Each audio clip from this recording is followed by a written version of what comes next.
Yeah, si Secretary Recto will know kasi araw-araw niya tinitignan yung pagpasok ng Yeah. pondo at buwis sa ating kaban. At according to him, sa statement niya, dahil nga dito sa corruption, nakita niya may slowdown ng Yeah. pagbabayad. Dahil nga, tingin ko marami rin sa mga kababayan natin, either nag-withhold muna ng babayaran o in Yes. protest, hindi nagbayad. Mm-mm. 'Di ba? So, pero hindi rin maganda 'yon dahil unang-una, tatamaan yung buong ekonomiya natin kung ang mga kababayan natin in protest hindi magbabayad. Yeah. At pangalawa, of course, may mga penalties 'yan kung hindi sila magbabayad, no. Yeah.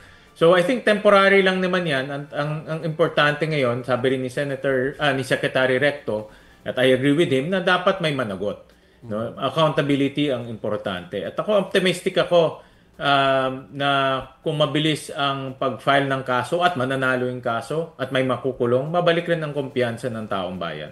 Magbabayad na rin sila talaga ng buwis, ano, yung mga Magbabayad nawalang din sila. gana. Oo. Yeah. Oo, Senate, tingin ko lang ano, marami siguro siguro nasaktan. Lahat naman tayo nasaktan sa Yeah. nangyari. Galit. oo, Oo, Nagagalit. lalo na yung mga yung tinatawag nating self-employed, yung mga nasa entertainment industry, mga professionals. Ito ay pag makikita natin sa list of top taxpayers, sila yung mga top taxpayers as maaabuso lang yung binabayad nila. So talagang marami nasaktan. oo.